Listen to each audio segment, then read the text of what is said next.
ಆಶ್ರಯ ಟಿವಿ ವೀಕ್ಷಿಸುತ್ತಿರುವಂಥ ನಮ್ಮೆಲ್ಲ ಆತ್ಮೀಯ ವೀಕ್ಷಕರಿಗೆ ಪ್ರಭು ಯೇಸುವಿನ ನಾಮದಲ್ಲಿ ವಂದನೆ ಸಲ್ಲಿಸ್ತೇನೆ. ತಿರುಗೊಂದಾವರ್ತಿ ನಿಮ್ಮನ್ನು ಕಾಣುವಂತೆ ಕರ್ತನು ಕೊಟ್ಟಂಥ ಮಹಾಕೃಪೆಗಾಗಿ ನಾನು ದೇವರಿಗೆ ವಂದನೆ ಸಲ್ಲಿಸ್ತೇನೆ. ಇಂದು ನಮ್ಮ ಮಧ್ಯದಲ್ಲಿ ಕಳೆದ ಸಂಚಿಕೆಯಿಂದ ಅನೇಕ ವಿಷಯಗಳನ್ನು, ಅನೇಕ ಸಾಕ್ಷಿಗಳನ್ನು, ಹಾಡಿನ ಅನುಭವಗಳನ್ನು, ಅದ್ಭುತವಾದ ಹಾಡುಗಳನ್ನು ಹಾಡಿ ಕರ್ತನ ನಾಮವನ್ನು ಮೇಲೆ ಎತ್ತಿದಂಥ ಸನಲ್ ಜೋಸೆಫ್ ಅವರು ನಮ್ಮ ಮಧ್ಯದಲ್ಲಿದ್ದಾರೆ. ಬನ್ನಿ, ನಿಮ್ಮೆಲ್ಲರ ಪರವಾಗಿ, ನಮ್ಮ ಆತ್ಮೀಯ ನಿರ್ದೇಶಕರ ಪರವಾಗಿ, ನಮ್ಮ ಆಸರ ತಂಡದ ಪರವಾಗಿ, ನಮ್ಮೆಲ್ಲ ವೀಕ್ಷಕರ ಪರವಾಗಿ ತಿರುಗೊಂದಾವರ್ತಿ ಈ ಒಂದು ಕಾರ್ಯಕ್ರಮಕ್ಕೆ ಅವರನ್ನು ಸ್ವಾಗತಿಸುವ ಸುಸ್ವಾಗತ ಪಾಶ್ರೆ. ಇದು ನನ್ನ ಹಾಡು ಕಾರ್ಯಕ್ರಮದಲ್ಲಿ ಕಳೆದ ಸಂಚಿಕೆಯಲ್ಲಿ ಅನೇಕ ಅನುಭವಗಳನ್ನು ಹಂಚಿದಿರಿ. ಅದ್ಭುತವಾದ ಅನುಭವ, ದೇವರು ಯಾವ ರೀತಿಯಲ್ಲಿ ಒಂದು ಪರಿಸ್ಥಿತಿಯಲ್ಲಿ ಇದ್ದಂಥ ದೇವರು ನಿಮ್ಮನ್ನು ಯಾವ ರೀತಿ ನಡೆಸಿದಾಗ ಅದ್ಭುತ ಅನುಭವ. ದೇವರಿಗೆ ನಿಜವಾಗಿ ತುಂಬ ಎನ್ಕರೇಜ್ ಆಯ್ತು ನನಗೆ. ನನ್ನ ನೆನೆಸೇನೆ ನಮ್ಮ ವೀಕ್ಷಕರಿಗೂ ಅನೇಕ ಅದು ಹೇಳಿದ್ರಲ್ಲ, ಕಣ್ಣೀರಲ್ಲಿದ್ದಂಥ ಅನೇಕ ಕಷ್ಟಗಳಲ್ಲಿ, ಸಂಕಟಗಳಲ್ಲಿ ದಾಟಿ, ಯಾಕಂದರೆ ಈ ದಿನಗಳಲ್ಲಿ ಅದೇ ನಡೀತಾ ಉಂಟು. ಕರೆಕ್ಟ್, ಅದೇ ನಡೀತಾ ಇದೆ ನನ್ನ ಲೆಕ್ಕದಲ್ಲಿ. ಯಾಕಂದರೆ ಜನರು ಸಂತೋಷಕ್ಕಾಗಿ ಅಥವಾ ಒಂದು ಸಮಾಧಾನಕ್ಕಾಗಿ, ಒಂದು ಬಿಡುಗಡೆಗಾಗಿ ಎಲ್ಲೆಲ್ಲಿ ಓಡ್ತಾರೆ ಜನರು, ಎಲ್ಲೂ ಸಿಗಲ್ಲ.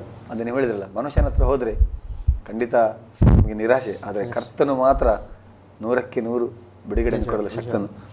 ಅನೇಕ ಅನುಭವಗಳನ್ನು ಹಂಚಿದಿರಿ. ಅದರಲ್ಲಿ 3 ಹಾಡುಗಳ ಬಗ್ಗೆ ನೀವು ಮಾತಾಡಿದಿರಿ ಕಳೆದ ಹಂಚಿಕೆಯಲ್ಲಿ. ಇನ್ನೂ 5 ಹಾಡುಗಳು, ಹೌದೌದು, ಅದ್ಭುತವಾದ ಹಾಡುಗಳು. ಎಲ್ಲ ಹಾಡುಗಳಂತೂ ಅದ್ಭುತವಾಗಿದೆ. ಹೇಗೆ ಪಾಶ್ರೆ ಅದೆಲ್ಲ ನೀವು ಆವಾಗ ಬರ್ದಿರಿ ಅದು ಹಾಡುಗಳನ್ನು? ಆ್ಯಕ್ಚುಲಿ ನಾನು ಹೇಳಿದ್ನಲ್ಲ, 4 ಇಯರ್ಸಲ್ಲಿ ನಾನು ಬಾಕಿ ಹಾಡುಗಳನ್ನು ಬಂದಿದ್ದು. ಎಲ್ಲ ಹಾಡುಗಳನ್ನು ಆ ಟೈಮಲ್ಲಿ ನೀವು ಬರ್ದಿದ್ರಿ? ಹೌದೌದು. ಅಂದರೆ ಅದು ನಾನು ಹೇಳಿದ್ನಲ್ಲ, ದೇವರು ಕೊಟ್ಟಾಗಲ ಕೆಲವು ಹಾಡುಗಳು ಒಂದು ದಿನ ಕೊಟ್ಟಿದ್ದಾರೆ, ಅದು ಹೇಳಿದ್ರು ನೀವು. ಇನ್ನು ಕೆಲವುದು ಒಂದು ವರ್ಡಿಂಗ್ಸ್ ಇವತ್ತು ಕೊಟ್ಟರೆ ಇನ್ನೊಂದು ವರ್ಡಿಂಗ್ಸ್ 2 ತಿಂಗಳು ಬಿಟ್ಟು ಸಿಕ್ಕಿದೆ, ಹಾಗೆಲ್ಲ ಸಿಕ್ಕಿದೆ. ಅದಕ್ಕಾಗಿ ಕೂತ್ಕೊಂಡು ಬರೀಲಿಲ್ಲ, ಈಗ ನಾನು ಬರೀಬೇಕು, ಎಲ್ಲ ಕೆಲಸ ಫ್ರೀ ಮಾಡ್ಕೊಂಡು ಹಾಗೆ ಇದುವರೆಗೆ ನನಗೆ ಗೊತ್ತಿಲ್ಲ. ನಾನು ಅದೆಲ್ಲ ಫಿಲ್ಮಲ್ಲಿ ಏನಾಗ್ಬೋದು. ನನ್ನ ಲೆಕ್ಕದಲ್ಲಿ ಆತ್ಮಿಕದಲ್ಲಿ ಇಲ್ಲಿ ತನಕ ನಾನು ಈ ವೇದಿಕೆಯಲ್ಲಿ ಇಂಟರ್ವ್ಯೂ ಮಾಡಿದಾಗ ಯಾರು ಕೂಡ ಹೇಳಿಲ್ಲ ನಾನು ಕೂತ್ಕೊಂಡು ಹಾಡು ಬರೀಬೇಕಂತ. ದೇವರ ಆತ್ಮನ ಯಾವಾಗ ಕೊಟ್ಟಿದ್ದಾನೆ ಆಗಿಲ್ಲ.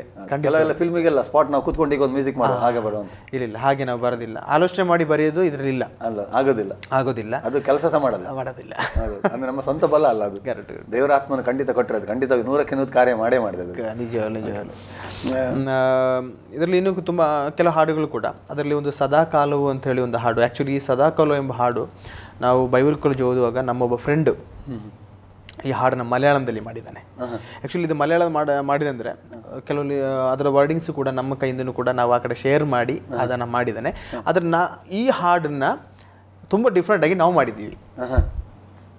ಆ್ಯಕ್ಚುಲಿ ಅವನು ಯಾವ ಮಾಡಿದ್ದಾನೆ, ನಾನು ಕೆಲವು ನನ್ನ ವರ್ಡಿಂಗ್ಸ್ ಕೊಟ್ಟಿದ್ದೀನಿ ಅವನಿಗೆ, ಮಲಯಾಳಂ ವರ್ಡಿಂಗ್ಸ್. ಅದು ಮಲಯಾಳ. ನಾವೇನು ಮಾಡಿದ್ವಿ, ಅದು ಡಿಫ್ರೆಂಟ್, ಎಂಟೈರ್ಲಿ ಡಿಫ್ರೆಂಟ್ ಆಗಿ ನಮ್ಮದೇ ಓನ್ ವರ್ಡಿಂಗ್ ಅದರಲ್ಲಿ ಆ್ಯಡ್ ಆಗಿ ಕಾಪಿ ಮಾಡಲಿ. ಇಲ್ಲ, ಅದನ್ನು ಕಾಪಿ ಮಾಡಿದಲ್ಲ. ಅಂದರೆ ಆ ಒಂದು ಪ್ಲಾನಿಂಗ್ ಇತ್ತು ನಮಗೆ. 2 ಸಾಂಗ್ ಇತ್ತು, ನನಗೆ ತುಂಬ ಇಷ್ಟ ಆಯ್ತು ಆ 2 ಸಾಂಗು. ಇನ್ನೊಂದು ಕೂಡ ಅದು ನಾನು ಆಲ್ರೆಡಿ ಬರೆದಿಟ್ಟಿದ್ದೀನಿ ಹಾಡು ಕನ್ನಡದಲ್ಲಿ. ಕೈ ಬಿಡುವುದಿಲ್ಲ ಯೇಸು ನಿನ್ನ ಕರಗಳಿಂದ ಎತ್ತು ನಿಮ್ಮದು ಹಾಡು ತುಂಬ ಚೆನ್ನಾಗಿದೆ. ಆ್ಯಕ್ಚುಲಿ ಆ ಹಾಡು ಕೂಡ ನಾನು ಕನ್ನಡದಲ್ಲಿ, ಅದು ಅವನು ಆ ಹಾಡು ಬರೆದಿದ್ದ. ಅದು ಬೇರೆ ಕಾಪಿ ನಂಗೆ ಗೊತ್ತಿಲ್ಲ. ಆ್ಯಕ್ಚುಲಿ ಅದು ಬರೆದಿದ್ದ. ನಾನು ಆ ಹಾಡು ಏನು ಮಾಡಿದೆ, ನಾನು ಕನ್ನಡದಲ್ಲಿ ಮಾಡಿದೆ. ನಮ್ಮದು ಆ ಒಂದು ಹಾಡು ಕೂಡ ನನಗೆ ನನ್ನ ಸೈಡಲ್ಲಿ ಹಾಕಿ ಆಸೆ ಇತ್ತು. ಆ ಹಾಡು ತುಂಬ ಚೆನ್ನಾಗಿದೆ ಹಾಡು ಕೇಳೋಕ್ಕೆ. ಆದರೆ ಅದು ಕಾರಣಾಂತರವಾಗಿ ನನ್ನ ಮನಸ್ಸದು ಒಪ್ಪಿಲ್ಲ. ನಾನೇನು ಮಾಡಿದೆ, ಅದನ್ನು ಹಾಡನ್ನು ಹಾಕಿದ್ದೀನಿ. ಈ ಹಾಡು ಸದಾಕಾಲು ನಮ್ಮ ರೋಬಿನ್ ಅವರೇ ಹಾಡಿದ್ದಾರೆ. ಅದನ್ನು ಅವನಿಗೆ ಕನ್ನಡ ಬರಲ್ಲ ಅಲ್ಲ ನೋಡಿ. CD ಮೇನ್ ಪಾಯಿಂಟ್ ಅದೇ, ಯಾರು ಕನ್ನಡದವರು ಹಾಡಿಲ್ಲ, ಎಲ್ಲ ಮನೆ ಅದ್ಭುತವಾಗಿ ಹಾಡಿದ್ದಾರೆ. ರೋಬಿನ್ ಎಲ್ಲ ಚಂದ ಹಾಡಿದ್ದಾನೆ. ಅದರಿಂದ ಅದಕ್ಕೋಸ್ಕರವಾಗಿ ರೋಬಿನ್ ಎಲ್ಲ ನನ್ನೊಂದಿಗೆ 2-3 ದಿನ ಒಟ್ಟಿಗೆ. ಆ್ಯಕ್ಚುಲಿ ಅವನಿಗೂ ಕೇರಳದಲ್ಲಿ ಕೊಯರ್ ಟೀಮ್ ಎಲ್ಲ ಉಂಟು. ಅವನು ಕೂಡ ಒಂದು ಸಿಂಗರೇ. ಅವನಿಗೂ ಸಾಕ್ಷಿ ತುಂಬ ಒಳ್ಳೆ ಸಾಕ್ಷಿ ಉಂಟು. MBA ಸ್ಟೂಡೆಂಟ್ ಅವನು. ಆದರೆ ಸೇವೆಗೋಸ್ಕರ ಇದ್ದಾನೆ. ನಾವಿಬ್ಬರು ಒಟ್ಟಿಗೆ ಬೈಬಲ್ ಕಾಲೇಜ್ ಓದಿದ್ದು. ಒಳ್ಳೆ ಹಾಡೆಲ್ಲ ಹಾಡ್ತಾನೆ. ಅವಾಗ ಅದಕ್ಕೋಸ್ಕರ ನಾವು ಒಳ್ಳೆ ಆತ್ಮಿಕ ಸಂಬಂಧದಿಂದ ನಾನು ಅವನ್ನ ಕರ್ಕೊಂಡೋಗಿ ಆ ಹಾಡನ್ನು ಸದಾಕಾಲು ನಾನು ನಿನಗಾಗಿ ಜೀವಿಸಿ ರಕ್ಷಕ ಎಂಬುದಾಗಿ ಹಾಡನ್ನು ಬೇಕಾದ್ರೆ ಒಂದು ವರ್ಡಿಂಗ್ಸ್ ಅದು ಹಾಡ್ತೀನಿ ನಾನು. ತುಂಬ ಚೆನ್ನಾಗಿದೆ ಹಾಡು ಮಾತ್ರ. ಅದರಲ್ಲಿ ನೀವು ಕೇಳಿರ್ಬೋದು, ಆದರೆ ಅವನ ಕನ್ನಡ ಫ್ಲೂಯೆನ್ಸಲ್ಲಿ ಅವನು ಹಾಡಿದ್ದಾನೆ. ಜಸ್ಟ್ ಒಂದು 2 ಲೈನ್ಸ್. ಸದಾಕಾಲವು ನಾನು ನಿನಗಾಗಿಯೇ ಜೀವಿಸುವೆ ನನ್ನ ರಕ್ಷಕ, ಸದಾಕಾಲವು ನಾನು ನಿನಗಾಗಿಯೇ ಜೀವಿಸುವೆ ನನ್ನ ರಕ್ಷಕ, ಯೇಸುವೇ ರಕ್ಷಕ, ಯೇಸುವೇ ರಕ್ಷಕ, ಯೇಸುವೇ ರಕ್ಷಕ, ಯೇಸುವೇ ರಕ್ಷಕ, ಸದಾ ಕಾಲವು ನಿನಗಾಗಿಯೇ ಜೀವಿಸುವೆ ನನ್ನ ರಕ್ಷಕ, ಸದಾ ಕಾಲವು ನಿನಗಾಗಿಯೇ ಜೀವಿಸುವೆ ನನ್ನ ರಕ್ಷಕ. ಅದು ವರ್ಡಿಂಗ್ಸ್ ಕೂಡ ತುಂಬ ಚೆನ್ನಾಗಿದೆ. ಅದು ಆ್ಯಕ್ಚುಲಿ ನಾವೆಲ್ಲ ಹಾಡಾಡಿದರೆ ಜನ ಸಿ ಡಿ ಕೇಳಲ್ಲ. ಹೌದು, ಅದು ಅವ್ರ ಜನ ಸಿ ಡಿ ಕೇಳಿದರೆ ಅದರ ಅಮೂಲ್ಯತೆ ಉಂಟಾಗುತ್ತೆ. ಅಲ್ಲ, ಹಾಡು ನೀವು ಹಾಡುವಾಗ ಜನರಿಗೆ ಅನಿಸೋದು ಒಳ್ಳೆಯದೇ ನಾವು ತಗೊಳ್ಬೇಕಂತ. ಅದು ಖಂಡಿತ ತುಂಬ ಅದ್ಭುತ. ನಾನು ಹೇಳ್ತೇನೆ ಎಲ್ರಿಗೆ ಹೇಳ್ತೇನೆ ಅಂದರೆ ಎರಡನೇ ವರ್ಣನೆ ಬೇಕಾದ್ರೆ ನಾನು ಹಾಡ್ತೀನಿ. ಪಾಪದಲ್ಲಿದ್ದಂಥ ನನ್ನನು ನೀನು ವಚನವ ಕಳಿಸಿ ರೂಪಾಂತರಿಸಿದೆ. ಪಾಪದಲ್ಲಿದ್ದಂಥ ನನ್ನನು ನೀನು ವಚನವ ಕಳಿಸಿ ರೂಪಾಂತರಿಸಿದೆ. ರಕ್ಷಣೆ ದಾನವಾಗಿ ನನಗೆ ನೀಡಿದೆ, ರಕ್ಷಣೆ ದಾನವಾಗಿ ನನಗೆ ನೀಡಿದೆ. ಕ್ರೂಜೆಯ ಹೊರಲು ಯೋಗ್ಯನಾಗಿಸಿದೆ. ಯೇಸುವೇ ರಕ್ಷಕ, ಯೇಸುವೇ ರಕ್ಷಕ, ಯೇಸುವೇ ರಕ್ಷಕ, ಯೇಸುವೇ ರಕ್ಷಕ, ಸದಾ ಕಾಲವು ನಿನಗಾಗಿಯೇ ಜೀವಿಸುವೆ ನನ್ನ ರಕ್ಷಕ, ಸದಾ ಕಾಲವು ನಿನಗಾಗಿಯೇ ಜೀವಿಸುವೆ ನನ್ನ ರಕ್ಷಕ. ತುಂಬ ಅಮೂಲ್ಯವಾಗಿದೆ ಹಾಡೋದು. ಅದ್ರ ಕೆಳಗಿಂದ ವರ್ಡಿಂಗ್ಸು ಕೂಡ ಅದೇ. ವಚನವಾಳವಾಗಿ ನೀ ನನಗೆ ನೀಡಿದೆ, ಮರ್ಮವಿಡಿದು ಸೇವೆ ಮಾಡುವೆ. ಅದರ ಸೇವೆ ಕುರಿತಾಗಿರುವಂಥ ಹಾಡು, ರಕ್ಷಣೆ ಬಗ್ಗೆ ಇರುವಂಥ ಹಾಡುದು. ಅದು ದೇವರು ಆ ಸಂದರ್ಭ ತಕ್ಕಂತೆ ನನಗೆ ವರ್ಡಿಂಗ್ಸ್ ಕೊಟ್ಟಾಗ ನಾನು ಅದನ್ನು ಬರೆದಿದ್ದೀನಿ. ಅದು ಇಂಥ ಸಮಯ ಅಂತಿಲ್ಲ, ನನಗೆ ನಾನು ಹೇಳಿದ್ನಲ್ಲ, ನನಗೆ ಜಾಸ್ತಿ ಹಾಡು ಬರೆದಿದ್ದೆ ಅಂದರೆ ನನಗೆ ಕೊಟ್ಟಿದ್ದಂದರೆ ನಾನು ಡ್ರೈವಿಂಗ್ ಮಾಡುವಾಗ, ಎಲ್ಲ ಡ್ರೈವಿಂಗಲ್ಲಿ ಪ್ರಯಾಣದಲ್ಲಿ ಮತ್ತು ನಾನು ಪ್ರಯಾಣದಲ್ಲಿ ಏನು ಮಾಡ್ತೀನಿ, ನನ್ನ ಮೊಬೈಲಲ್ಲಿ ರೆಕಾರ್ಡ್ ಮಾಡ್ತೀನಿ. ವಾಯ್ಸ್ ಬಂದ ಕೂಡಲೇ ಹಾಡು ಯಾವ ಹಾಡನ್ನ ದೇವರು ಟಕ್ಕಂತ ಕೊಟ್ಟರು, ಕೆಲ ಸಂದರ್ಭದಲ್ಲಿ ಆ ಸ್ಪೋಟಲ್ಲಿ ಸಿಗುತ್ತೆ, ಅವಾಗಲೇ ನಾನು ರೆಕಾರ್ಡ್ ಹೋಗುವಾಗ ಒಂದು ಟ್ಯೂನ್ ಬಂದುಬಿಡುತ್ತೆ. ಅದು ಅವಾಗಲೇ ರೆಕಾರ್ಡ್ ಮಾಡ್ಕೊಡ್ತೀನಿ. ಅದು ನೀವು ಹೇಗೆ ಟ್ಯೂನ್ ಕೆಲವೊಬ್ಬರೊಬ್ಬರು ಕೆರಡು ರೀತಿ ಇರ್ತದೆ ಹಾಡಲ್ಲಿ, ಒಬ್ಬರು ಲಿರಿಕ್ಸ್ ಬರೀತಾರೆ, ಅದಕ್ಕೆ ಟ್ಯೂನ್ ಇರೋದಿಲ್ಲ. ನಂದು ಹಾಗಲ್ಲ, ನಂದು ಟ್ಯೂನು ಲಿರಿಕ್ಸ್ ಒಟ್ಟಿಗೆ. ಅದೇ ನನ್ನ ಸ್ಪೆಷಾಲಿಟಿ. ಇಂಥ ಬರೆದಿಟ್ಟು ಮತ್ತೆ ಟ್ಯೂನ್ ಮಾಡೋದು ಇದುವರೆ ನಾನು ಮಾಡಲಿಲ್ಲ. ಮಾಡಲಿಲ್ಲ. ನನಗೆ ದೇವರ ಹಾಡು ತುಂಬ ಫಿಲ್ಮಲ್ಲಿ ಅಥವಾ ಬೇರೆ ಕಡೆ ಎಲ್ಲ ನಾವು ನಮ್ಮ ಒಬ್ಬರು ಸೇವಕರು, ನಮ್ಮ ಆತ್ಮೀಯರೊಬ್ಬರು ಸೇವ್ ಮಾಡುವಾಗ ಅವ್ರು ಹೇಳಿದರು, ಟ್ಯೂನ್ ಕೊಡಿ, ಲಿರಿಕ್ಸ್ ನಾವು ಬರೀತೇವೆ, ಲಿರಿಕ್ಸ್ ಕೊಡಿ, ಟ್ಯೂನ್ ನಾವು ಹಾಕ್ತೇವೆ. ಹಾಗೆಲ್ಲ ಇದಾಗಲ್ಲ. ನನಗೆ ಟ್ಯೂನು ಲಿರಿಕ್ಸ್ ಒಟ್ಟಿಗೆ ದೇವರು ಕೊಟ್ಟಿದ್ದಾರೆ. ಅದು ಬಹಳ ಅಮೂಲ್ಯತೆ ನನಗೆ. ಅದಕ್ಕೋಸ್ಕರ ಸಪ್ರೇಟ್ ಕುತ್ಕೊಂಡು ಕೀಬೋರ್ಡ್ ಬರ್ಸೋದು ಮಾಡಲೇ ಇಲ್ಲ. ನಾನಿದು ಟೈಮ್ ತಗೊಂಡು ಮಾಡಿ ಕೆಲಸನೇ ಅಲ್ಲ, ದೇವ್ರು ಕೊಟ್ಟಾಗ ಮಾಡಿದ ಕೆಲಸ. ಕೊಟ್ಟಾಗ ಅಷ್ಟೇ ಅಲ್ಲದೆ ನಾನು ಅದಕ್ಕೋಸ್ಕರ ಸ್ಪೆಷಲ್ ಟೈಮ್ ಕುತ್ಕೊಂಡು ಮಾಡೋದು ಹಾಗೇನು ಮಾಡಲಿಲ್ಲ. ಅದೇ ಹಾಡಿಂದ ಒಂದು ಮಹತ್ವ ಅಂದರೆ. ಮತ್ತು ಈ ಹಾಡಂದರೆ ಅದು ನನಗೆ ಹೇಳಿದ್ನಲ್ಲ, ಅದಕ್ಕೋಸ್ಕರ ಒಂದು ಸಿಚುವೇಶನ್ ಕ್ರಿಯೇಟ್ ಮಾಡಿ ಹೀಗೆ ಆಡಿದರೆ ಹೀಗೆ ಜನ ಇಷ್ಟಪಡ್ತಾರೆ ಇಲ್ಲ. ನಾನು ಇವತ್ತು ಈ CD ರಿಲೀಸ್ ಮಾಡಿರೋದು ನನ್ನ ಹೃದಯದಲ್ಲಿ ಕೊಟ್ಟಂಥ ಹಾಡನ್ನ ರಿಲೀಸ್ ಮಾಡಿದ್ದೀನಿ ಅಷ್ಟೇ. ದೇವರು ಕೊಟ್ಟಂಥ ಭಾರ ಇರ್ಬೋದು ಯಾವುದೋ ಅದನ್ನು ಅಲ್ಲಿ ಬಿಟ್ಕೊಂಡು ಹೀಗೆ ಹಾಡಿದರೆ ಜನರಿಗೆ ಇಷ್ಟ ಆಗ್ಬೋದು ಆ ಥರ ಮಾಡಲಿಲ್ಲ. ಇದು ಎಷ್ಟು ಜನ ಸ್ವೀಕಾರ ಮಾಡ್ತಾರೆ, ಎಷ್ಟು ಸ್ವೀಕಾರ ಮಾಡೋದು ನಂಗೆ ಗೊತ್ತಿಲ್ಲ. ಆದರೆ ಒಂದು ನಾನು ಅದು ನನ್ನ ಹೃದಯದಲ್ಲಿ ಏನಿತ್ತು ಅದು ನಾನು ಮಾಡಿದ್ದೀನಿ ಹೊರತು ಅವರಿಗೋಸ್ಕರವಾಗಿ ಅಲ್ಲ. ಹೀಗೆ ಮಾಡಿದರೆ ಅವ್ರಿಗೆ ಇಷ್ಟ ಆಗ್ಬೋದು, ಅವ್ರ ಕಣ್ಣೀರ್ಲಿರುವಾಗ ಹಾಗೆ ಬರೆದಿಲ್ಲ. ನನ್ನ ಲೈಫ್ ನಾನು ಬರೆದಿದ್ದೀನಿ, ಹಾಡಲ್ಲ ದೇವ್ರು ಕೊಟ್ಟಿದ್ದಾರೆ, ಅದು ಬರೆದಿದ್ದೀನಿ. ಅದನ್ನು ಅವ್ರದ್ದು ಕೇಳುವಾಗ ಅವ್ರ ಲೈಫ್ ಒಂದು ಬಿಡುಗಡೆ ಖಂಡಿತ ಮಾತಾಡ್ತಾರೆ. ಮತ್ತು ನಾನು ಹೇಳಿದಲ್ಲ, ನಮ್ಮ ಒಂದೊಂದು ಹಾಡು ರೆಕಾರ್ಡ್ ಮಾಡುವಾಗ ದೈವಿಕ ಸಾನ್ನಿಧ್ಯ ರೆಕಾರ್ಡ್ ಮಾಡಿದ್ವಿ. ಸುಮ್ಮನೆ ಹೋಗಿ ಕೂತ್ಕೊಂಡು ಹರಟೆ ಹೊಡೆದು ಮಾಡಿದಲ್ಲ. ಆ ಒಂದೊಂದು ಹಾಡಿಗೂ ಅವತ್ತು ಫಾಸ್ಟಿಂಗ್ ಇದ್ದು ಸ್ತೋತ್ರ, ಬೆಳಿಗ್ಗೆ ಫಾಸ್ಟಿಂಗ್ ಇರ್ತೀವಿ, ಮಧ್ಯಾಹ್ನವರೆಗೂ ಹಾಡಲ್ಲಿ ಫಾಸ್ಟಿಂಗ್ ಇರ್ತೀವಿ. ನಾನು ಹಾಡು ಮಾಡಿದ್ದೀನಿ.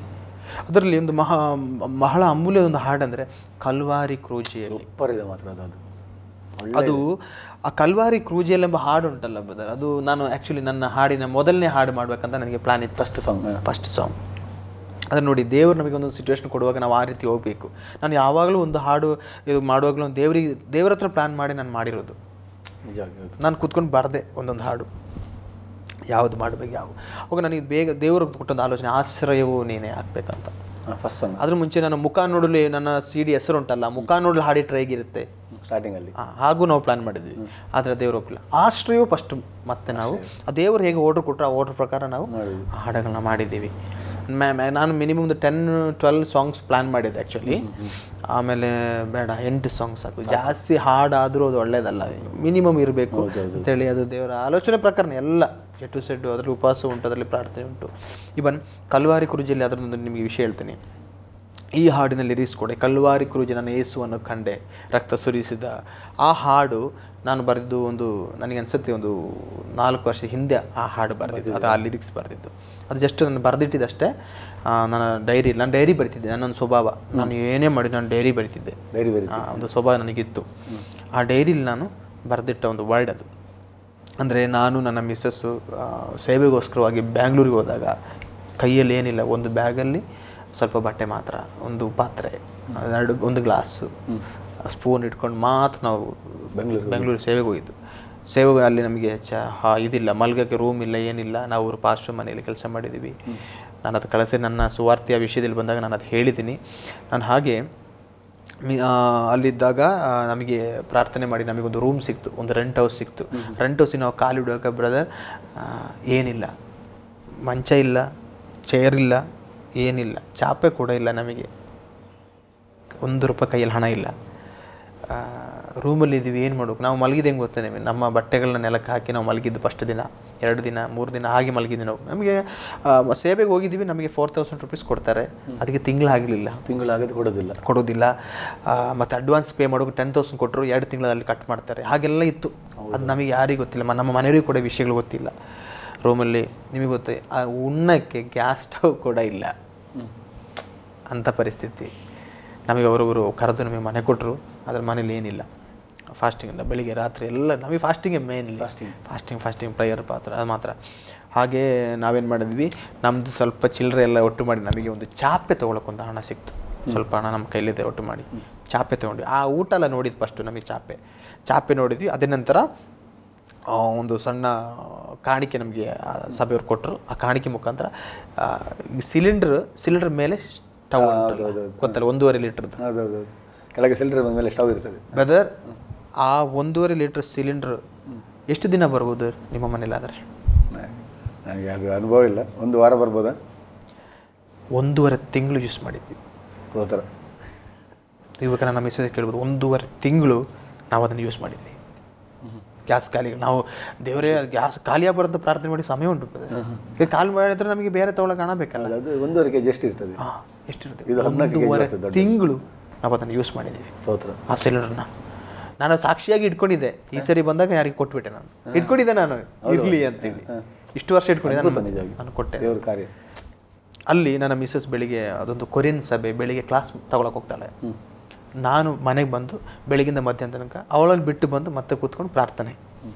ಅಲ್ಲಿ ಕೂತಾಗ ದೇವ್ರು ಕೊಟ್ಟ ಹಾಡೋದು ಇದು ಹಾಡು ಕಲ್ವಾರಿ. ಚಾಪೆಯಲ್ಲಿ ಕೂತ್ಕೊಂಡು ಬರೋದು ಹಾಡೋದು. ಮಂಚ ಎಲ್ಲ ಏನಿಲ್ಲ, ಬೆಡ್ ಇಲ್ಲ. ಆ ಕ್ರೂಜಲ್ಲಿ ಆ ಹಾಡೋದು.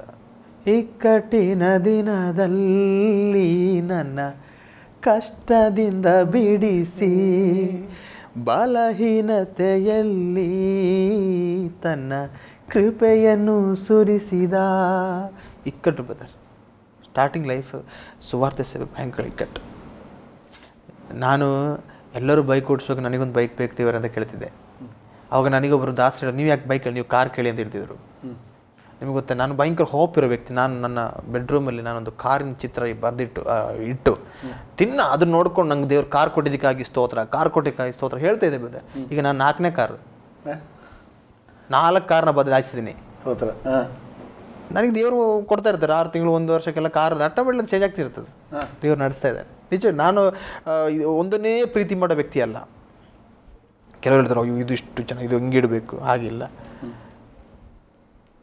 ಅದರ ದೇವರು ನನಗೆ ಡೈಲಿ ನನಗೆ ದೇವ್ರ ಕಾರ್ಯ ನನ್ನ ಬೈಕ್ ಕೊಟ್ಟಿದ್ದಾರೆ, ಕಾರ್ ಕೊಟ್ಟಿದ್ದಾರೆ. ನನಗೆ ಏನು ಬೇಕು? ನನಗೊಂದು ಪ್ರವಾದಿ ಹೇಳಿದೊಂದು ವಿಷಯ ಈಗಲೂ ನೆನಪುಂಟು. ನೀವು ಎಲ್ಲಿ ಹೋದರೂ, ಯಾವ ಸೇವೆಗೆ ಎಲ್ಲೇ ಹೋಗಿ, ರಿಟರ್ನ್ ಬಸ್ ಚಾರ್ಜ್ ಇಟ್ಕೊಂಡು ನೀವು ಹೋಗಬೇಕು. ರಿಟರ್ನ್ ಬಸ್ ಚಾರ್ಜ್ ಇಟ್ಕೊಂಡು ಹೋಗಬೇಕು. ಮೇ ಬಿ ಒಂದು ಸೇವೆಗೆ ನೀವು ಹೋಗ್ತಾ ಇದ್ದೀರಿ, ಅಲ್ಲಿ ಮೇ ಬಿ ಕಾಣಿಕೆ ಸಿಗಲ್ಲ. ನಾವು ಕಾಣಿಕೆ ಹೋಪ್ ಮಾಡಿ ಹೋಗಬಾರ್ದು ಒಂದು, ಮತ್ತು ಮೇ ಬಿ ಸಿಗಲ್ಲ. ಆದರೆ ನೀವು ಹೋಗುವಾಗ ರಿಟರ್ನ್ ಕಾಣಿಕೆ ಇಟ್ಕೊಂಡು ನಾನು ಸತ್ತು ಇವತ್ತಿನವರೆಗೂ ನಾನು ಎಲ್ಲಿ ಅನೇಕ ರಾಜ್ಯ ಸ್ಥಳಗಳಲ್ಲಿ ನಾನು ಸೇವೆ ಮಾಡೋಕೆ ಹೋಗ್ತಾ ಇದ್ದೀನಿ. ಈಗಲೂ ಕೂಡ ನಾನು ರಿಟರ್ನ್ ವೆಸ್ಟ್ ಇಟ್ಕೊಂಡೆ ನಾನು ಹೋಗೋದು. ಹಾಂ, ರಿಟರ್ನ್ ನಾನು ವೆಸ್ಟ್ ಇಟ್ಕೊಂಡು ಹೋಗ್ತೇನೆ. ಅಂದರೆ ದೇವರು ಹಾಗೆ ನನ್ನ ನಡೆಸ್ತಾ ಇದ್ದಾರೆ ಈ ದಿನಗಳಲ್ಲಿ. ಹಾಗೆ ನಾನು ಇದು ಹಾಡು ಬಗ್ಗೆ ಹೇಳೋ ಬರುವಾಗ ನಾನು ಆ ಚಾಪೆಲ್ ಕೂತ್ಕೊಂಡು ನಾನು ಬರೆದೆ, ಕಲ್ವಾರಿ ಕ್ರೂಜಿ ನನ್ನ ಯೇಸು ನಾನು ಕಂಡೆ. ನಿಜವಾಗಲೂ ಕ್ರೂಜಿ ಅನುಭವ ನನಗೆ ಆ ಒಂದು ಫೀಲ್ಡಲ್ಲಿ, ಸುವಾರ್ಥ ಸೇವೆ ಫೀಲ್ಡಲ್ಲಿ ಚಾಪೆ ಕೂಡ ಇಲ್ಲದೆ ಮಲ್ಕೊಂಡಿರೋ ಫೀಲ್ ನೀವು ಆಲೋಚನೆ ಮಾಡಿ ನೋಡಿ. ಫೀಲ್ ನೀವು ಆಲೋಚನೆ ಮಾಡಿ ನೋಡಿ, ಅದು ಸೇವೆ ಅಲ್ವಾ? ನಿಜ ನಾನು ಹೋಗ್ತೀನಿ. ಅಲ್ಲಿಂದ ದೇವರು ನನಗೆ ಸ್ಟೆಪ್ ಬೈ ಮೇಲೆ ಕೆತ್ತಿದ್ರು. ನಾನು ಅಲ್ಲಿ ಚಾಪೆಯಲ್ಲಿ ಮಲಗಿದ ವ್ಯಕ್ತಿ, ಚಾಪೆ ಇಲ್ಲದೆ ಮಲಗಿದೆ, ಚಾಪೆ ಸಿಕ್ತು. ನಾನು ಮಂಗಳೂರಿಗೆ ಬರುವಾಗ ನಾನು 407 ಬಂದಿದ್ದು. ದೇವರಿಗೆ ಸ್ತೋತ್ರ. ನಂಬ್ತೀರಾ? ಅಲ್ಲ, ನಾನು ಬ್ಯಾಂಗ್ಳೂರಲ್ಲಿ ಹೋದಾಗ ಅವಳದು ಕೈಲೊಂದು ಬ್ಯಾಗು, ನನ್ನ ಕೈಲೊಂದು ಬ್ಯಾಗು, ಬಟ್ಟೆ, ಒಂದು ಪಾತ್ರೆ. 407 ಟೆಂಪೋದಲ್ಲಿ ನಾನು ಬಂದಿದ್ದೀನಿ. ಆಗ ನೀವೆಲ್ಲ ದೇವರು ಹೇಗೆ ಯಾವ ರೀತಿ ಕಾರ್ಯ ಮಾಡಿದ್ದಾರೆ ನನ್ನ ಲೈಫಲ್ಲಿ. ತುಂಬ ಮಿರಕಲ್ ಆಗಿದೆ.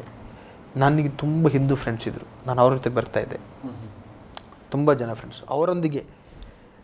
ಆಗ ನಾನು ಅದ್ರ ಮಧ್ಯೆಲ್ಲೂ ತುಂಬ ಹಾಡುಗಳು ಅಲ್ಲೆಲ್ಲ ಲಿರಿಕ್ಸ್ ಎಲ್ಲ ಬರಿತಾ ಇದ್ದೀನಿ. ಅದರದೆಲ್ಲ ನನ್ನ ಕೈಯಿಂದೆಲ್ಲ ಬಿದ್ದೋಗಿದೆ. ತುಂಬ ಅಮೂಲ್ಯ ಹಾಡುಗಳು. ಇವತ್ತು ಕೂಡ ದೇವ್ರದ್ದು ಕೇಳಿದೆ, ನನಗೆ ಹಾಡು ರಿಟರ್ನ್ ಕೊಡು ಅಂತ ಕೇಳ್ತಾ ಇದ್ದೀನಿ ನಾನು. ಖಂಡಿತ ಕೊಡ್ತಾರೆ ದೇವರು. ಆದರೆ ಈ ಕಲ್ವಾರಿ ಕ್ರೂಜಿಯ ಅನುಭವ, ಏಸು ಕ್ರೂಜಿಲ್ಲ ನೋವು ಅನುಭವಿಸಿದ್ರಲ್ಲ, ಆ ನೋವು ನಾನು ಅಲ್ಲಿ ಅನುಭವಿಸಿದೆ. ತುಂಬ ಅನುಭವಿಸಿದೆ. ಸೇವೆಗೆ ಇಳಿದೆ, ಮನಪೂರ್ವಕವಾಗಿ ಇಳಿದೆ. ಅಕ್ಕಿ ಇಲ್ಲ ಮನೆಯಲ್ಲಿ, ಗ್ಯಾಸ್ ಇದ್ರೆ ಸಾಕ, ಅದರ ಮೇಲೆ ಪಾತ್ರೆ ಬೇಕು, ಅಕ್ಕಿ ಬೇಕು. ನಾನೊಂದು ಪಾಸ್ಟ್ರು ಮನೆಯಿಂದ ಹೊರಗೆ ಬರೋಕೆ ನಂಗೆ ಆ ಪಾಸ್ಟ್ರು ಎಂತ ಕೊಟ್ಟರು ಗೊತ್ತಾ? ಪಾಸ್ಟ್ರು ಮಿಸ್ಸಸ್ ಈ ಮೊರ ಗೊತ್ತಾ? ಮೊರ ಅಕ್ಕಿ ಸೊಸ, ಅದು ತೂತ ಉಂಟು ಅಂತ ಒಂದು ಮೊರ ಕೊಟ್ಟರು, ಒಂದು ಇಡಿಸುಡಿ ಕೊಟ್ಟರು. ನಾನು ಮಿಸ್ಸಸ್ಗೆ ಕೊಟ್ಟಿದ್ದು, ಇದು ಇಟ್ಕೊಳ್ಳಿ ನಿಮಗೆ ಅಲ್ಲಿ ಯೂಸ್ ಆಗುತ್ತೆ ಅಂತೇಳಿ. ನಾನು ಆಲೋಚನೆ ಮಾಡಿದೆ. ಆವತ್ತು ಅವರು ತೂತದ ಮೊರ ಕೊಟ್ಟರು. ಇವತ್ತುವರೆಗೂ ಆ ತೂತದಿಂದ ಕೆಳಗೆ ಬೀಳಕ್ಕೆ ದೇವರು ಬಿಟ್ಟಿಲ್ಲ, ತುಂಬಿಸ್ತಾನೇ ಇದ್ದಾರೆ. ನನ್ನ ಮನೇಲಿ ಇವತ್ತಿನವರೆಗೂ ಕೂಡ ಒಂದು ಗ್ಲಾಸ್ ಅಕ್ಕಿ ಖಾಲಿ ಅಷ್ಟರಲ್ಲಿ ದೇವರು ಕಾಗೆನ ಕಳಿಸಿದ್ದಾರೆ. ಆಟೋಮೆಟಿಕ್ಲಿ ಕಳಿಸಿದ್ದಾರೆ. ನಾನು ಆ ಸಿಚುವೇಶನ್ ಹೇಳಿ ಬಂದಿದ್ದೆ ನಿಮಗೆ. ಈ ಕಲ್ವಾರಿ ಕ್ರೂಜಲ್ಲಿ ಹಾಡಿದೆ, ಜೀವಿತದಲ್ಲಿ ಹೊಸ ಮನುಷ್ಯನಾಗಿಸಿದ, ನನ್ನವರಲ್ಲಿ ನನ್ನನ್ನು ಪ್ರೀತಿ ಮಾಡಿದ, ರಕ್ತ ಸುರಿಸಿ. ಅಕ್ಕೆಷ್ಟು ತುಂಬ ಚೆನ್ನಾಗಿ ಹಾಡಿದ್ದಾರೆ. ಒಳ್ಳೆ ಹಾಡಿದ್ದಾರೆ ಮಾತಾಡೋದು, ತುಂಬ ಚೆನ್ನಾಗಿ. ಕಲ್ವಾರಿ ಕ್ರೂಜಿಯಲ್ಲಿ ನಾನು ಯೇಸುವನ್ನು ಕಂಡೆ. ಈ ಹಾಡು ಕೂಡ ನಾನು ಹಾಡಕ್ಕಿದ್ದೆ, ನಾನೇ ಹಾಡಬೇಕಂತ. ಈ ಎಲ್ಲ ಹಾಡು ನನ್ನ ಮನಸ್ಸಲ್ಲಿತ್ತು, ಹಾಡಬೇಕಂತ. ಆದರೆ ನಾನು ಯಾವತ್ತಿ ಹಾಡೆಲ್ಲ ಮಾಡಿ ನಾನು ದೇವರಿಗೆ ಕೇಳಿದೆ, ಯಾರ ಹತ್ರ ಹಾಡಿಸ್ಬೇಕು. ಆವಾಗ ನನಗೆ ದೇವ್ರು ತೋರಿಸಿದಂತಹ ವ್ಯಕ್ತಿಗಳ ಮುಖಾಂತರ ಮಾತ್ರ ನನಗೆ ಹಾಡಿಸಿದ್ದೀನಿ. ಅದು ತುಂಬ ಅದ್ಭುತ. ನಾನು ಅವರವರಿಗೆ ಪ್ರಿಪೇರ್ ಮಾಡಿ ಸದಾಕಲು ರೋಬಿನೇ ಹಾಡಬೇಕಂತ ಮನಸ್ಸಲ್ಲಿ, ಬೇರೆ ಯಾರು ಬೇಡ, ರೋಬಿನೇ ಹಾಡಬೇಕು. ಕಲ್ವಾರಿ ಕ್ರೂಜಲ್ಲಿ ಕೆಸ್ಟ್ರೆ ಹಾಡಬೇಕು, ಅಭಿಜಿತ್ ಆಶ್ರಯವೇ ಹಾಡಬೇಕು. ಎಲ್ಲ ನಾನು ಮನಸ್ಸಲ್ಲಿ ಆಲ್ರೆಡಿ ಪ್ರಿಪೇರ್ ಮಾಡಿದ್ದೀನಿ. ಆದರೆ ಇವರು ಯಾರ್ದು ಕಾಂಟ್ಯಾಕ್ಟ್ ನನ್ನ ಹತ್ರ ಇಲ್ಲ. ಮನಸ್ಸಲ್ಲಿ ಪ್ರಿಪೇರ್ ಮಾಡೋದು, ಕಾಂಟ್ಯಾಕ್ಟ್ ಇಲ್ಲ, ಹಣ ಇಲ್ಲ. ಹಣ ಬೇಕಲ್ಲ, ಇವರಿಗೆ ಹಣ ಕೊಡಬೇಕಲ್ಲ. ಇವರೊಂದು ಹಾಡು ಹಾಡ್ಬೇಕಂದ್ರೆ 1-2 ಸಾವಿರ ಅಲ್ಲ, 15,000 ಮೇಲೆ. ಹೌದಲ್ಲ, ಹಾಗಾಗಿ ಸ್ವಲ್ಪ ಎಕ್ಸ್ಪೆನ್ಸಿವ್ ಆಯಿತು ನಿಮಗೆ. ಎಕ್ಸ್ಪೆನ್ಸಿವ್ ಆಯಿತು. ಆದರೆ ನನಗೆ ದೇವರು ಕೊಟ್ಟ ವ್ಯಕ್ತಿಗಳೊಂದಿಗೆ ದೇವರು ಆಡಿಸಿದ್ರು, ದೇವರು ನಡೆಸಿದ್ರು. ಇವತ್ತು ನಾನು ಹೇಳ್ತೀನಿ ಓಪನ್ ಆಗಲಿ, ಈ ಹಾಡು ಅನೇಕರು ಈ ಹಾಡು ಇನ್ನೂ ಕೇಳಕ್ಕೆ ಹೋಗ್ತಿದ್ದಾರೆ, ಅದಿನ್ನೂ ಎಲ್ಲ ಕಡೆ ನೋಡ್ತಿದ್ದಾರೆ. ಆದರೆ ಇದರಲ್ಲಿ ತುಂಬ ಕಷ್ಟ ಉಂಟು, ಇದರಲ್ಲಿ ಕಣ್ಣೀರುಂಟು. ಅದು ಮಾತ್ರ ಅಲ್ಲ, ಈ ಒಂದೊಂದು ಹಾಡಿಗೂ ಆಮೇಲೆ ಯೇಸುವಿನ ರಕ್ತದ ಮಹತ್ವ ಉಂಟಲ್ಲ, ಅದರಲ್ಲೂ ಉಂಟು. ಅದು ಮಾತ್ರವಲ್ಲ, ಈ ಹಾಡಿಗೆ ಲಾಸ್ಟಿಗೆ ಸ್ವಲ್ಪ ಅಲ್ಲಿಲ್ಲೆಲ್ಲ ಕೆಲವರು ಹಣ ಕೊಟ್ಟರು, ಆದರೆ ಹಣ ಬೇಕಲ್ಲ ಬಾಕಿ. ನಾನು ನಿಜ ಹೇಳ್ತೀನಿ, ಇದಕ್ಕೆ ಸ್ಪಾನ್ಸರ್ ಆಗಿದ್ದು ನನ್ನ ಸ್ವಂತ 3ನೇ ತಮ್ಮ, ಈ ಕ್ಯಾಸೆಟ್ ಪ್ರೊಡ್ಯೂಸರ್ ಅದ, ಥಾಮಸ್ ಜೇಕೆ ಅಂತೇಳಿ. ಅದರಲ್ಲಿ ಫೋಟೋ ಹಾಕಿದ್ದೀವಿ. ಹೌದೌದು. ಒಂದು ಕಾಲದಲ್ಲಿ ಬ್ಯಾಂಗ್ಳೂರಲ್ಲಿ 2,000 ರೂಪಾಯಿಗೆ ಕೆಲಸಕ್ಕೆ ಹೋದ ವ್ಯಕ್ತಿ ಇವತ್ತು ದೇವರವನ್ನು ಕತ್ತರ್ ಇಂಟರ್ನ್ಯಾಷನಲ್ ಏರ್ಪೋರ್ಟ್ ದೋಹದಲ್ಲಿ ಒಳ್ಳೆ ಪೊಸಿಷನ್ ಇಟ್ಟಿದ್ದಾರೆ. ನನ್ನ ತಮ್ಮ ನನಗೆ ಫೋನ್ ಮಾಡಿ ಹೇಳ್ದ, ಅಣ್ಣ ನೀನು ಆಸೆ ಪಟ್ಟಿದ್ದೀಯಾ, ನನಗೂ ದೇವರ ಹತ್ರ ಪ್ರೇರಣೆ ಕೊಡ್ತಿದ್ದಾರೆ, ನೀನು ಕಂಟಿನ್ಯೂ ಮಾಡು, ನಾನು 1 ರೂಪಾಯಿನೂ ಯಾರದ್ದು ಬೇಡ, ನಾನು ಹೆಲ್ಪ್ ಮಾಡ್ತೀನಿ.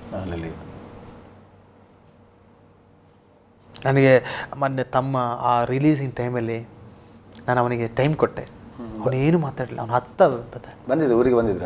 ಇಲ್ಲಿದ್ದಾನೆ, ನನ್ನೊಂದಿಗೆ ಬಂದಿದ್ದಾರೆ. ಈಗ ಹೋಗ್ತಾರೆ, ಇದ್ದಾರೆ, ರಿಲೀಸಿಂಗ್ ಬಂದಿದ್ದರು. ಸೈಮನ್ ಮೊಸದ್ ಅವರಿದ್ದಾರೆ, ಜಾನ್ ನ್ಯೂಟನ್ ಅವರಿದ್ದಾರೆ, ಎಲ್ಲರೂ ಇದ್ದರು. ತುಂಬ ಗಣ್ಯ ವ್ಯಕ್ತಿಗಳು, ನೇಮರಾಜು ಎಲ್ಲ ಇದ್ದರು. ಆದರೆ ಆ ಕೂಟದಲ್ಲಿ ಅವನು ನಿಂತ್ಕೊಂಡು ಅವನು ಏನು ಮಾತಾಡಿಲ್ಲ. ಅವನ ಕೆಲವು ವಿಷಯಗಳು ಹೇಳ್ಕೊಂಡು ಆವಾಗಲೇ ಅವನಲ್ಲಿ ಕಣ್ಣೀರು ಬಂತು, ದುಃಖ ಬಂತು.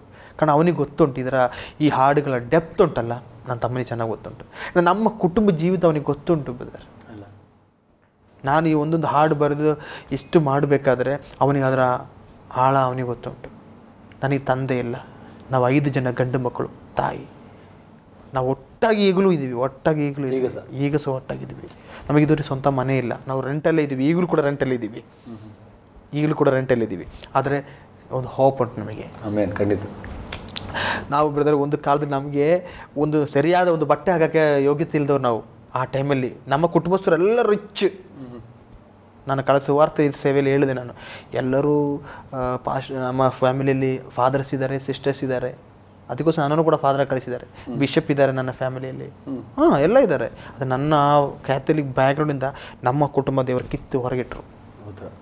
ಇವತ್ತು ಬ್ರದರ್ ಒಂದು ಗ್ಲಾಸ್ ಅನ್ನ ಮಾತ್ರ ಆದರೂ ಹ್ಯಾಪಿ. ಅದರಲ್ಲೂ ಇಷ್ಟು ಮಟ್ಟಿಗೆ ದೇವರು ಹಾಡು ಕೊಟ್ಟರು ಅಂತ ಹೇಳುವಾಗ ಇನ್ನೂ ಹ್ಯಾಪಿ. ನಮಗೆ ಪ್ಲಾನಿಂಗ್ ಇರಲಿಲ್ಲ ಇದೆಲ್ಲ ಆಗತ್ತೆ ಅಂತೇಳಿ. ನಾವೆಲ್ಲ ಹಾಡು ಕೇಳಿದಕ್ಕೆ ಎಷ್ಟು ಹಾಡೋ ಕೇಳ್ತಾಯಿದ್ವಿ, ಅಭಿಜಿತ್ ಹಾಡೋ ಕೇಳ್ತಾಯಿದ್ವಿ. ಇನ್ ಕೇಸು ಬೇರೆಯವರೆಲ್ಲ ಹಾಡುವಾಗ ಕೇಳ್ತಾ ಇದ್ದೆ ನಾನು. ನೇಮರಾಜೆಲ್ಲ ಹಾಡು ನಾನು ರಕ್ಷಣಾ ಟೈಮಲ್ಲಿ ನಾನು ಕೇಳಿದ್ದೀನಿ, ನೇಮರಾಜ್ ಹಾಡಲ್ಲ, ಚೆನ್ನಾಗಿದೆ ಹಾಡು. ನನಗೂ ಆಸೆ ಹಾಡಬೇಕು, ಕೇಳಬೇಕು. ಅದು ನಮಗೆ ಇದಿಲ್ಲ. ಆದರೆ ಈ ದಿನಗಳಲ್ಲಿ ದೇವರು ಅದಕ್ಕೋಸ್ಕರ ನಮ್ಮನ್ನು ಪ್ರಿಪೇರ್ ಮಾಡಿದಾರಲ್ಲ, ತುಂಬ ಸಂತೋಷ. ಅದು ಮಾತ್ರ ಇದು ಹಣಕ್ಕೋಸ್ಕರ ಅಲ್ಲ ಈ ಕ್ಯಾಚ್ ಮಾಡಿ, ಇದು ದೇವರ ಸೇವೆಗೋಸ್ಕರ ಮಾತ್ರ ಹಾಡು. ಈ ಹಾಡು ಅನೇಕರ ಹೃದಯವನ್ನು ಸ್ಪರ್ಶಿಸಬೇಕು. ಆ ಕಲ್ವಾರಿ ಕ್ರೂಜಿಯ ಮಹಿಮೆ ಅವ್ರು ತಿಳಿಬೇಕು.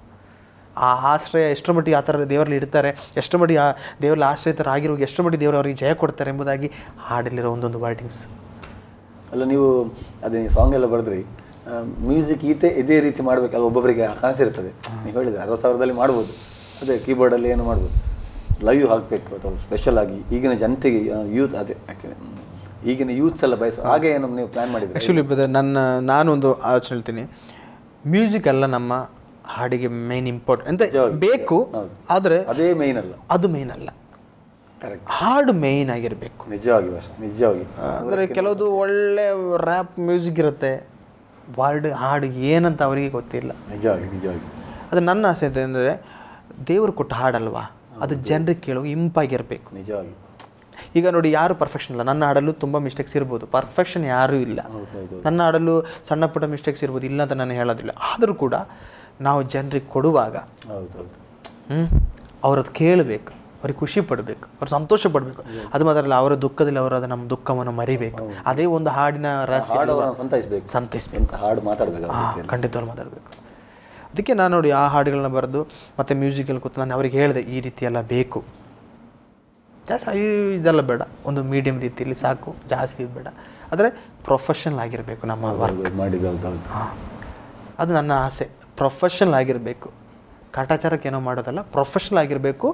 ಹಾಡು ಜನರಿಗೆ ಟಚ್ ಆಗಬೇಕು, ಅಂದರೆ ಇಷ್ಟಪಡಬೇಕು ಅವರು. ಓಕೆ, ಒಂದು ಸಣ್ಣ ವಿರಾಮ ತಗೊಳ್ಳುವ. ಖಂಡಿತ. ವಿರಾಮದ ನಂತರ ಮತ್ತೆ ಮುಂದುವರಿಸುವ. ಖಂಡಿತ. ಆಸ್ತ್ರ ಟಿವಿ ವೀಕ್ಷಿಸಿರುವಂಥ ನಮ್ಮೆಲ್ಲ ಆತ್ಮೀಯ ವೀಕ್ಷಕರಿಗೆ ಒಂದು ಸಣ್ಣ ವಿರಾಮದ ನಂತರ ಮತ್ತೆ ನಿಮ್ಮ ಮುಂದೆ ಇದು ನನ್ನ ಹಾಡು ಕಾರ್ಯಕ್ರಮ.